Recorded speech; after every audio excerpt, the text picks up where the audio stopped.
Hello students, now we will continue with the classification of computers. On the basis of size जब हम computers को classify करते हैं तो सबसे important और सबसे बड़ा जो कंप्यूटर आता है वो है सुपर कंप्यूटर। सुपर कंप्यूटर क्या है कि आपका ऐसा कंप्यूटर, नाम से ही पता चल रहा है, जो सुपर कंप्यूटर की तरह वर्क करता है, जो फास्टेस्ट कंप्यूटर है, जिसको सबसे ज़्यादा एक्सपेंसिव मशीन्स में माना जाता है। हमारे साइंटिफिक एप्लीकेशंस में या बहुत ज़्यादा जहाँ पर ह्यूज वाली अमाउंट पे मैथमेटिकल कैलकुलेशंस करनी होती हैं, वहाँ पे हम इन सुपर कंप्यूटर्स को यूज़ करते हैं। जैसे न्यूक्लियर रिसर्च सेंटर्स के अंदर हम इसे यूज़ करते हैं, स्पेस रिसर्च सेंटर्स में हम इसे यूज़ करते हैं। वेदर फोरकास्टिंग का सिस्टम है, उसमें बहुत ज़्यादा हाई स्पीड के प्रोसेसर्स लगे होते हैं। एक तरीके से लगा लीजिए मल्टी प्रोसेसर्स होते हैं। इसमें बहुत सारे प्रोसेसर्स की कैपेसिटी एक ही कंप्यूटर में अगर लगा दी जाए, उसको बहुत ज़्यादा powerful, large in size, large in memory compare to all computers अगर बना दिया जाता है तो उसे हम सुपर कंप्यूटर्स कहते हैं, जिसके एग्जाम्पल हैं परम कंप्यूटर्स, अनुराग कंप्यूटर्स। हमारे सुपर कंप्यूटर बनाने की दिशा में सबसे ज़्यादा इम्पोर्टेंट जो रिमार्केबल परफॉर्मेंस आई है वो इंडिया की है। इंडिया वालों ने ही सुपर कंप्यूटर्स को बनाया है। आफ्टर दैट आते हैं आपके मेन फ्रेम कंप्यूटर। नाम से पता चल रहा है मेन फ्रेम कंप्यूटर्स ऐसे कंप्यूटर्स होते हैं जो कि किसी एक बड़ी ऑर्गेनाइजेशन में आपके यूज़ किए जाते हैं। जैसे आपके बैंक्स के अंदर हैं, जहाँ पर इंश्योरेंस कंपनीज के अंदर हैं, जहाँ पर आपको बहुत लार्ज स्केल पे ट्रांजैक्शन ऑनलाइन करनी होती हैं, बहुत सारा डाटा आपको रखना होता है हार्ड डिस्क के अंदर। मतलब आपकी सारी इन्फॉर्मेशन बहुत ज़्यादा फास्टली आपकी प्रोसेस हो जाए ऑनलाइन, और जहाँ पर आप बिल्कुल भी डिले नहीं कर सकते किसी भी ट्रांजैक्शन के करने में। आप देखते हैं जैसे हमारी अकाउंटिंग इन्फॉर्मेशन होती है कि आप एटीएम से पैसे निकालते हैं या आपने कहीं पे भी कोई बैंकिंग की ट्रांजैक्शन की है, तो आपको साथ के साथ जब तक मैसेज नहीं आता तब तक आपको बहुत फियर बना रहता है। तो वो काम करने के लिए फास्टली क्रेडिट किसको जाता है? आपके मेन फ्रेम कंप्यूटर्स को जाता है। तो आपके मेन फ्रेम कंप्यूटर्स जो हैं उसमें भी आपके बहुत सारे अलग अलग प्रोसेसर्स लगे होते हैं, इसीलिए इसे मल्टी प्रोसेसर कहते हैं। एक से ज़्यादा यूज़र एक समय पर इसमें काम कर सकते हैं, इसीलिए इसे मल्टी यूज़र ऑपरेटिंग सिस्टम भी कहते हैं। और इसके अंदर जो हैं बहुत सारे सेम टाइम पे प्रोसेस करानी है, तो आपको मेमोरी भी अच्छी चाहिए, प्रोसेसर्स भी अच्छे चाहिए। तो इसके एग्जांपल हैं जैसे वैक्स कंप्यूटर हैं, सीडीसी कंप्यूटर्स हैं, आईसीएल वगैरह के कंप्यूटर्स इसके अंडर आते हैं। Next is mini computer. नाम से पता लग रहा है कि ये मिनी कंप्यूटर मीन्स एक छोटा सा कंप्यूटर होगा, ऐसा नहीं होता है। मिनी कंप्यूटर आपके होते हैं मेन फ्रेम कंप्यूटर्स की तरह, लेकिन इसके अंदर एक कैपेसिटी होती है कि they can support more than one user at a time. एक से ज़्यादा यूज़र आपके काम कर सकते हैं इस कंप्यूटर के ऊपर। ये मेन फ्रेम कंप्यूटर की तरह ही वर्क करेगा, लेकिन इसका साइज़ जो है वो काफ़ी छोटा होगा comparatively to the main frame computer. तो ये बहुत फास्टर होते हैं, कॉस्ट इनकी कम होती है मेन फ्रेम कंप्यूटर के अकॉर्डिंग, साइज़ कम होता है लेकिन बहुत ज़्यादा कॉस्ट कम पड़ जाती है, और ये बहुत ज़्यादा साइज़ में छोटे हो जाते हैं। ये काम आते हैं जैसे आपको एक पावरफुल कंप्यूटर चाहिए और आपको छोटे साइज़ में चाहिए, तो आप इसको यूज़ कर सकते हैं ऐसे मिनी कंप्यूटर्स को इंजीनियरिंग में या कंप्यूटर एडेड डिज़ाइनिंग में, या फिर आपकी ऐसी जगह पे जहाँ पर आपको सर्वर साइड बहुत सारा काम करना होता है और बहुत सारे और कंप्यूटर्स को सपोर्ट करना होता है। अब एक से ज़्यादा यूज़र भी आप चाहते हैं कि आपके सिस्टम पे काम कर पाएँ, तो आप कौन सा कंप्यूटर यूज़ करेंगे? Mini computer. Next is micro computer.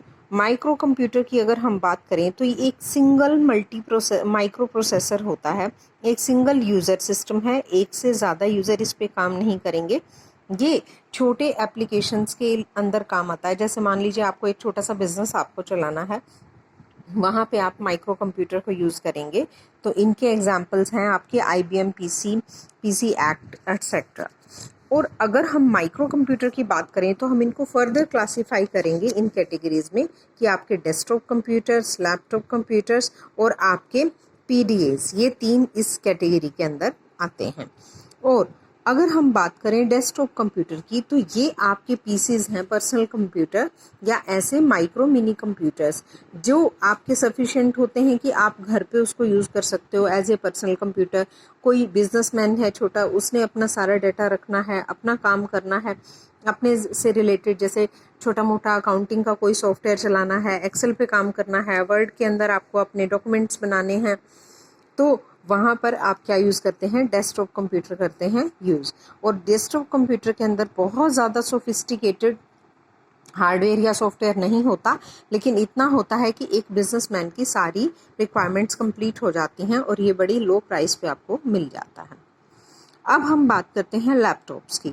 Laptops क्या होते हैं, सिंपल डेस्कटॉप कंप्यूटर की तरह ही होते हैं, लेकिन उनमें फ़र्क क्या होता है, उनके अंदर आपका अलग से कीबोर्ड या माउस नहीं होता। वो ऐसे पोर्टेबल कंप्यूटर होते हैं जो इतने स्मॉल साइज़ में होते हैं, उनका वेट भी ज़्यादा नहीं होता, ताकि हम उसके अंदर पोर्टेबिलिटी ला सकें।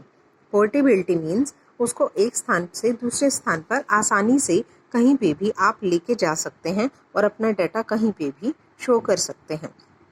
उसके पास अपनी large amount of internal memory होती है, उसमें बहुत सारे प्रोग्राम्स होते हैं, डॉक्यूमेंट्स होते हैं, वो आप यहाँ पर स्टोर करके ले जा सकते हैं। नेक्स्ट इज़ प्रोग्रामेबल कंप्यूटर और पीडीएस। पर्सनल डिजिटल कंप्यूटर की तरह हमारे काम करते हैं।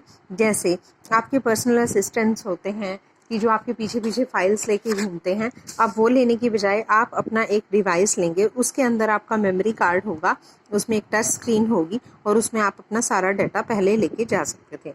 लेकिन आज की डेट में ये बहुत ज़्यादा पॉपुलर नहीं है, क्योंकि इंटरनेट के थ्रू आप मेल करके पहले ही अपना डाटा कहीं पे भी सेंड कर सकते हैं और वहाँ पर शो कर सकते हैं। Next is work station. अगर हम बात करें, बहुत ज़्यादा अच्छी एप्लीकेशंस आपको यूज़ करनी होती हैं, सर्वर के साथ कनेक्टिविटी डालनी होती है। सर्वर के साथ कनेक्ट करके अगर आपको कोई ऐसा कंप्यूटर यूज़ करना है जिसकी अपनी मेमोरी भी हो और उससे वो कनेक्ट हो सके मेन कंप्यूटर के साथ, तो उसे हम वर्क स्टेशन कहते हैं। ये ऐसे टर्मिनल हैं जो नेटवर्क के द्वारा मेन सर्वर से जुड़े होते हैं। जैसे साइंटिफिक, इंडस्ट्रियल या बिजनेस एनवायरनमेंट के अंदर हम ऐसे कंप्यूटर्स को देखते हैं।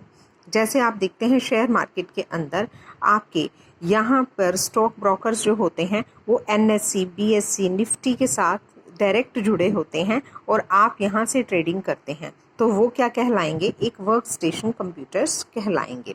ये काफ़ी पावरफुल कंप्यूटर्स होते हैं। Next is embedded computer. Embedded computer नाम से ही पता चल जाता है, जब हम अलग अलग डिवाइसेस को प्री डिफाइंड कोई टास्क करने के लिए या स्पेसिफिक रिक्वायरमेंट के लिए जब हम एम्बेड कर देते हैं, जोड़ देते हैं एक टाइप के कंप्यूटर को दूसरे के साथ, तो हम उसे एम्बेडेड कंप्यूटर्स कहते हैं। ये स्पेसिफिकली डिज़ाइन किए जाते हैं कि किस टाइप की आपकी इंजीनियरिंग की एप्लीकेशन है, आपकी डिज़ाइनिंग की है, मैन्युफैक्चरिंग की है, कोई उसमें म्यूज़िक प्लेयर आप लगा रहे हो, कोई आप डिजिटल कैमरा लगा रहे हो, उसके वे से आप अपने कंप्यूटर्स के अलग अलग पार्ट्स को असेंबल करके, एम्बेड करके अपनी तरह का कंप्यूटर बनाते हैं स्पेसिफिक रिक्वायरमेंट के लिए, तो उसे एम्बेडेड कंप्यूटर कहते हैं। So this was the whole classification of computer according to different criterias. Thank you.